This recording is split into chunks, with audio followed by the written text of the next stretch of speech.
Thanks for staying with us. Time now for Eye on Africa with me, Georgia Calvin-Smith.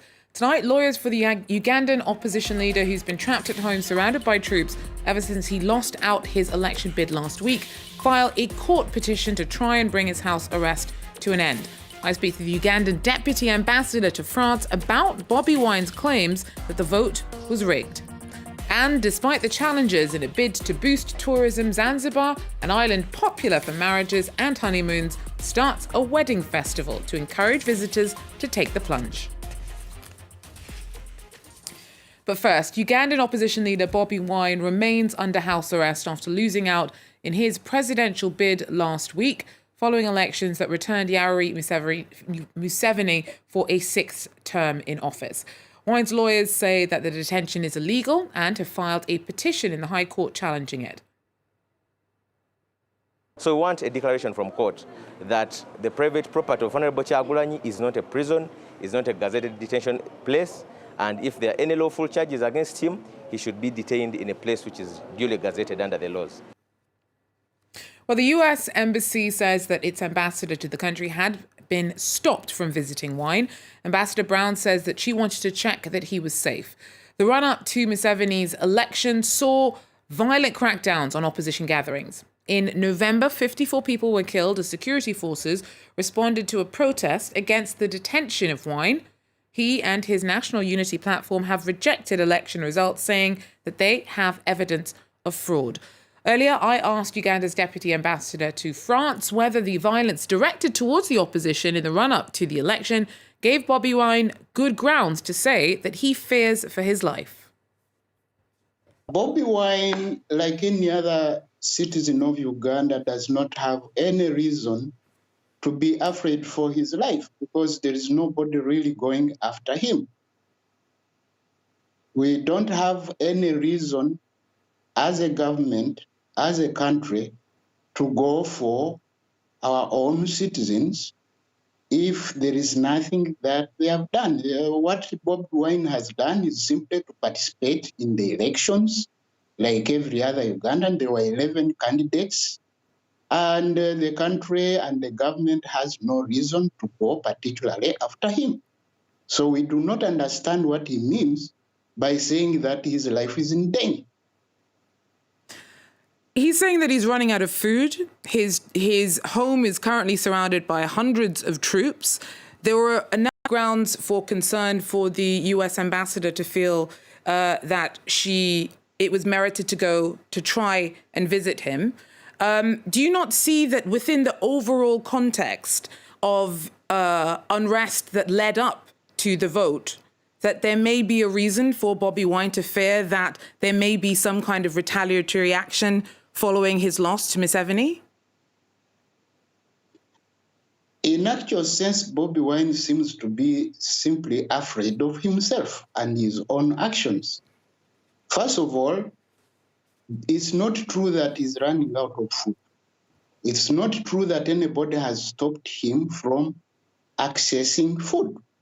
We are not a government which suffocates our opponents. We don't go after our opponents. We go for a good game where the winner takes the win and the loser accepts the loss.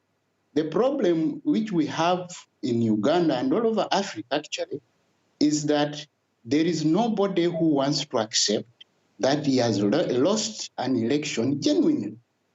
It's always about people being cheated and not accepting that they have actually genuinely lost the elections. Now, first of all, BOBi Wine, prior to going to the elections, he had already said that he was not going to accept the outcome of the elections, which means he was aware that he didn't have enough ground to win the elections. So he had already made up his mind that he was going to reject the elections. Secondly, there has been talk of Plan B. The country has been very, very calm. If you look at the whole geography of the region, it's only Uganda which is stable. We have a problem in Democratic Republic of Congo. We have South Sudan. We have problems in Central African Republic. We are all surrounded by this violence, and we could not accept to sit back and see people who claim to be fighting for their own citizens actually causing violence.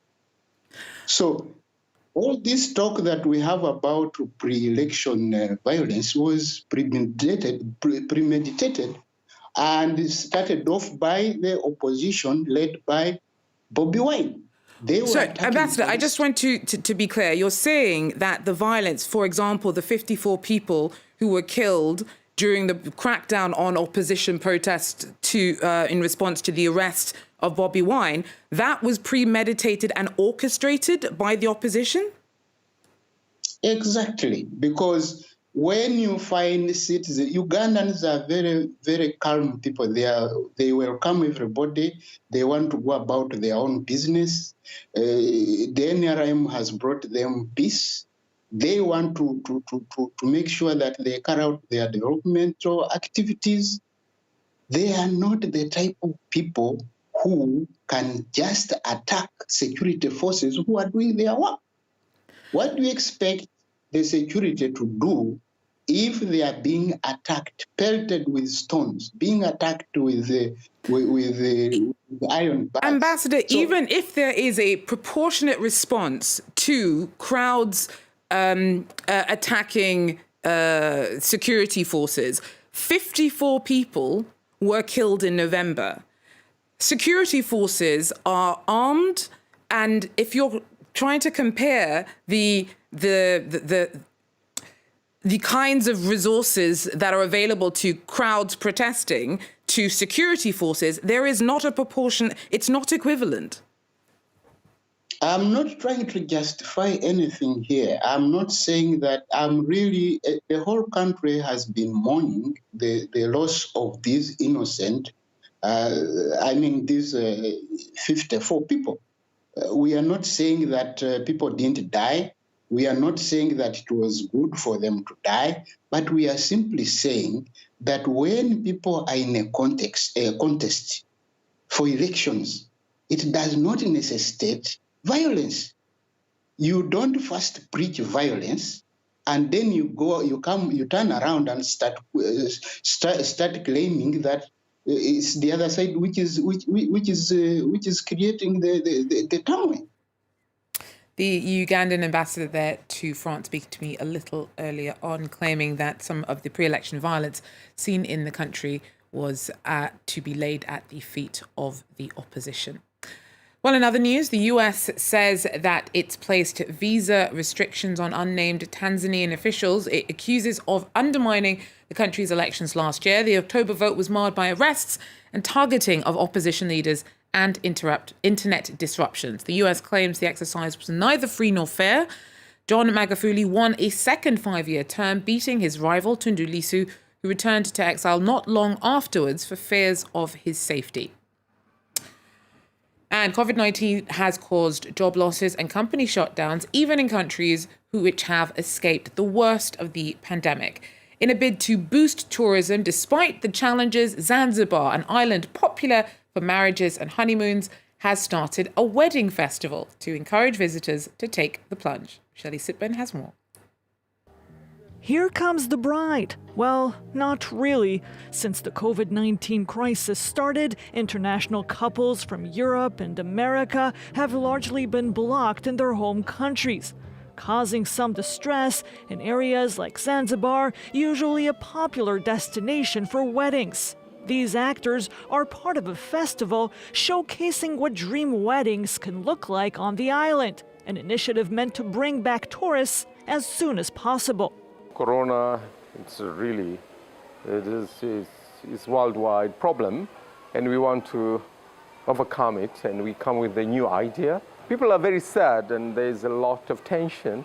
At least they have something to do. In Tanzania, businesses remained largely open in 2020 because few were infected with COVID. But the economy took a hit anyway because tourists could not fly here, and tourism accounts for roughly 18% of GDP. To bring its international visitors back, Zanzibar has promoted its rich multicultural heritage. So Zanzibar has been ruled by many countries like the Arabs, the Omanis. So this has mixed up our culture. In Zanzibar, weddings are celebrated in color, with traditional music, scents, and jewelry, of course, the best way to express true love, according to local craftsmen. Looks amazing. That's it, though, for Eye on Africa. Thanks for joining us.